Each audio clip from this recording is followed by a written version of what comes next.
So welcome everybody to the Travel Collective. We're here with another episode about travel. And today we're talking about exploring nature when you travel. So welcome all of you. And we'll take a minute and just let everybody introduce themselves. But I'm going to ask one question, which is, what does it mean to travel for nature for you? So let me start with Monique. You introduce yourself and then answer that one question for us. Yeah, happy to be here and happy to share my ideas around it. I am Monique Tonen. I do retreats in every country in that matter, but I love exploring nature when I'm traveling.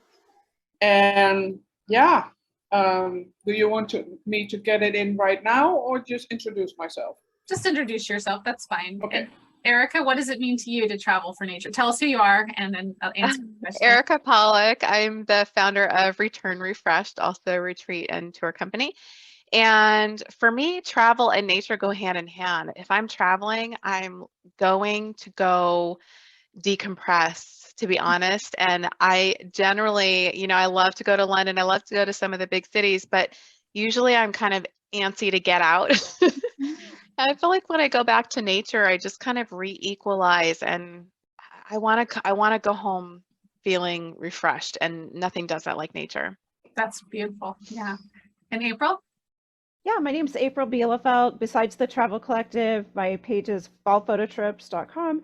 And for me, traveling for nature is all about getting outside and taking my camera and just sometimes observing, but going to places for their natural beauty. I need that escape. It's vital to my existence. If I don't get enough of it, I start to get kind of crazy.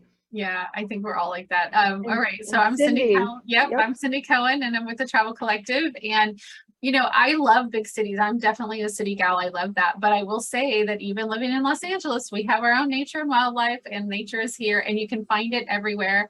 I also like to take, I'm going to Iceland next year, so I do like to take big nature-focused trips as well. But I don't think you can go anywhere without capturing nature, right? Because you'll see it even in the cities, whether it's trees or plants and flowers or wildlife or those sorts of things. And you're right, Erica, it connects you with it almost forces you to slow down because you have to look at it. It's beautiful, whatever it is. Yeah.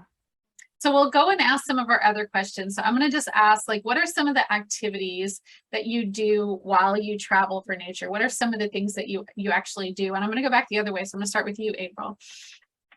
For me, some of the activities I do is walking and obviously photography. Those are two big things for me. And sometimes it's just it's not a big deal, but just to sit and observe. Those are probably the three big things: is walk, sit and observe, and have my camera ready. Okay. Erica? I love that. Yeah, I love the idea of slowing down. Sometimes it takes me a little while. My brain is on fast forward for the first day or so, and maybe also really fatigued, right? But slowing down is so key to me too. That's when you start to notice, and people kind of go, well, you're just doing nothing. Well, yeah, but you're finding all the little somethings in the nothing. We've talked about this before. And so some of the things I like to do is bring my watercolors with me. I keep them in a nice day pack, and I have a little portable tripod stool. Oh, nice. I just tucked that in my backpack, and yeah, I head out on a trail, and when I find a nice spot, I'll sit down. And I find that doing the art kind of gets my is it left brain a little bit more active and takes me out of the logical fast brain, Yeah. I find that just art and nature seem to go hand in hand really well and deepen both experiences. I think that's true, Erica. Whether you're photographing, painting, drawing, or writing, in nature, it will make you be more observant. You have to really look at the details. So yeah, it really slows things down. Monique? Yeah, absolutely. Oh yeah, well, I'm living a nomadic life, so I go from city to city and place to place, and I must say, for me, it's most of the time is walking. Okay. Here in Mexico, it's a little bit difficult in that matter because it's too hot. When I was in Valencia in Spain last year, and when I was in Athens, I truly went out on the bus, seek hiking places on my own, and that is something here in Mexico. It's, well, first of all, it's too hot in the daytime. I mean, I'm not familiar with Fahrenheit, but in degrees it's like 35 degrees, almost 40 degrees real feel. So it's pretty hot. So that's not an option. But instead I go, well, from the 7 days a week, I go mostly like 5 times a week, go to the beach after 6 o'clock. Not only that my dog is allowed on the beach, but it's also a great time because it's not so hot anymore, and you have a great breeze in the on the beach. And here where I am now, it's called Punta Esmeralda, Playa Punta Esmeralda to be correct, fully correct. And there is a cenote at the beach. So what I do is I go a little bit further away, then get in and then walk back to the Playa Punta Esmeralda, and then let my dog swim in the cenote, because cenotes are really cool water, and the ocean water here is lukewarm. Oh. It's not cold. Yeah. So the cenote is really a cool place, not only for people and for children. It's low water, and my dog loves it. Oh, If yeah. I say to her, "Are we going to the beach?" She's like, "Okay, yes." She knows that. Get in the bike, in my basket, and then we go to the beach. Yeah, I love it. I love it. Yeah. And walking is like the best thing. I mean, it's just getting out. Like I said, even if you're in a city, you can pause and experience it. I'm a bit of an outdoors person myself. I do camping, so I'm a tent person. I also have a hammock, a little eco hammock that I carry with me, Eco Nest. And I lots of times, especially when I'm traveling different places, I will pop that hammock up someplace and just sit there, whether I'm at the beach or at a park. I've done it on the side of the road. And it's the most relaxing place. It's the most comfortable way to sit and relax and sleep and be outside. And then you're just looking up. You can look at the sky, the stars, or whatever. So I love being out in nature, doing whatever I can do. I think our slowing down, we're all talking about the same thing. So we're all experiencing nature and going out and doing stuff, but we also have to be careful to protect those places, right? Not only from, you know, the trash and the things that we leave along, but also just trampling on things. Some of it is a little bit about, you know, protecting it from just over tourism. So maybe we can just take a quick minute and talk about what are some of the things that you guys do to protect those places that you love. And we're going, and sometimes you go back. Are you mindful of that? And what are some of the things that you're doing? And I'll go right to Erica, and then we'll go in a different order this time. This is such a deep thing on my heart, and it's actually, we built all of our behind the scenes stuff when we're doing our retreats. They're all done within this context. So for me in particular, community and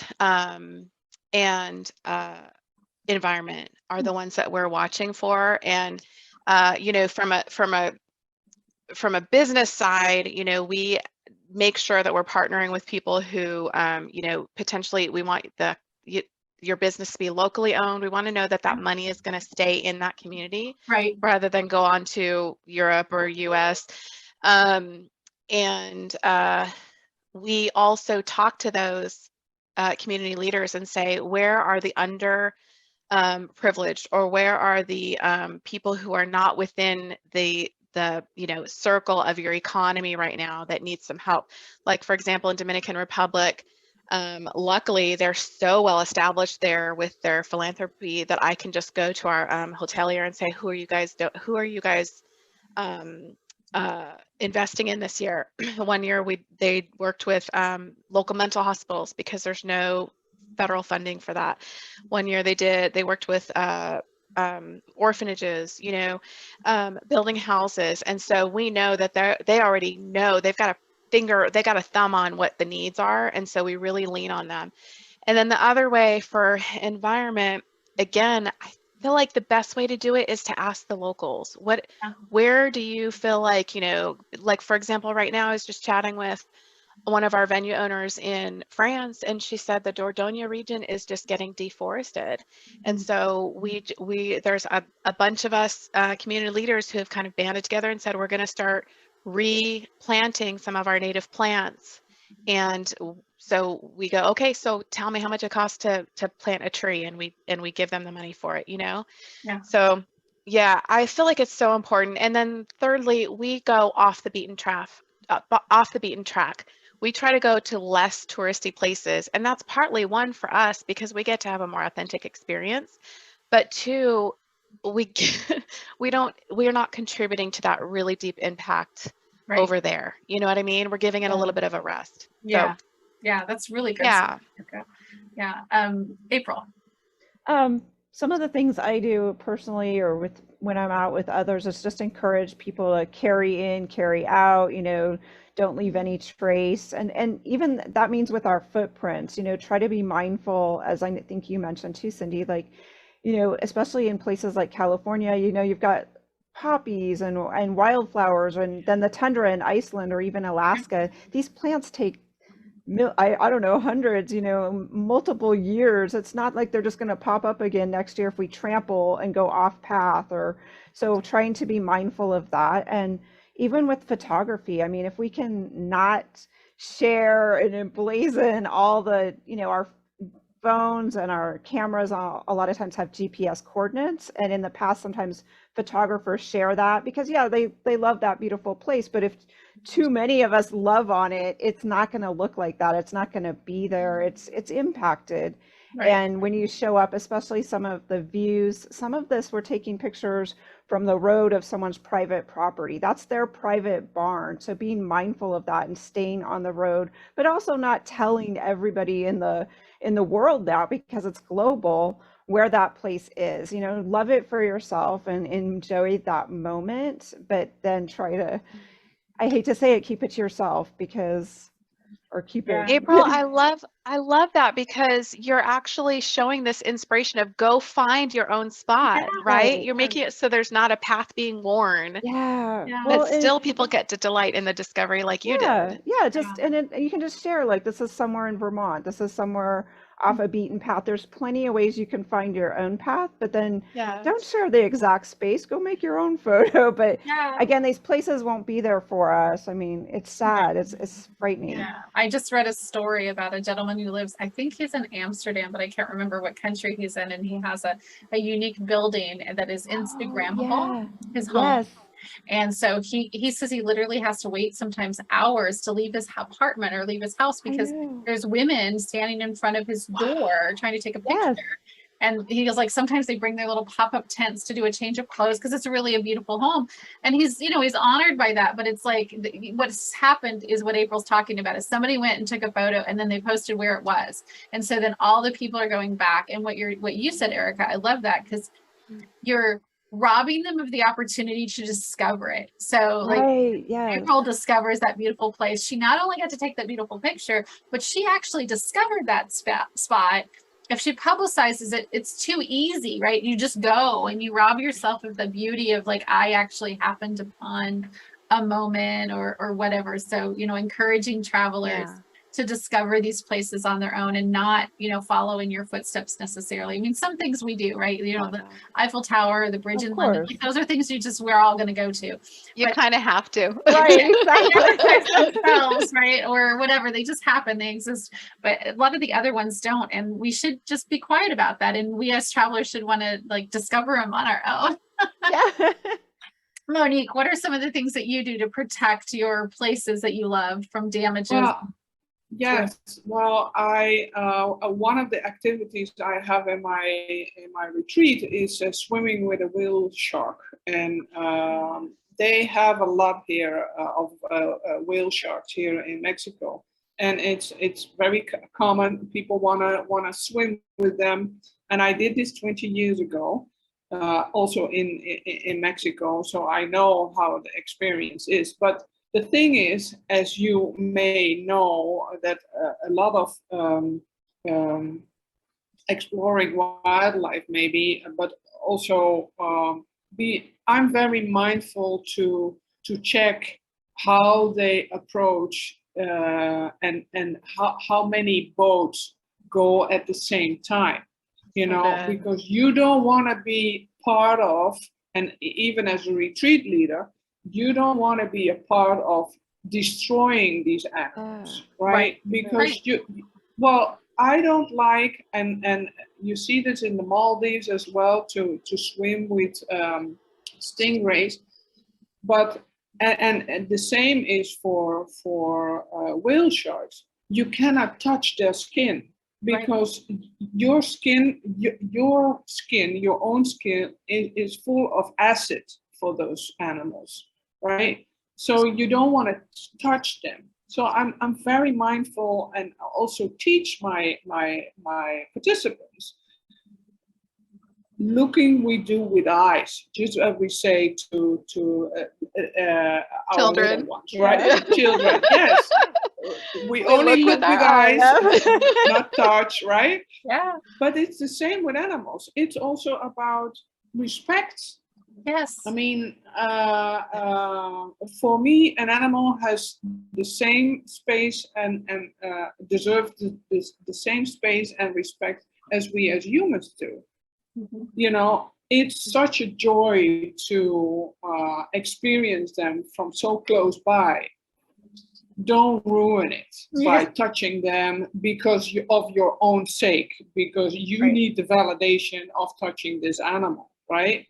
You can also enjoy it by just watching it. Yes. And enjoy the experience, because it's only seeing them is already a huge experience. So I'm very, very mindful about that. And another thing is, I remember that because you were talking about, April, about the location, right? Putting out the location on your phone as well. I remember that a few years ago, I went to Africa, and we were going to see some rhinos, the white rhino, which is very rare and very, but in this park, in this reserve park, the guides asked us to put off our location, because you can make pictures of them, but the poachers, if they see it anywhere, they're gonna go to the spot and shoot them. Oh, yeah. That's heartbreaking. Yes, absolutely. And you know, there are not many white rhinos in Africa anymore because of it.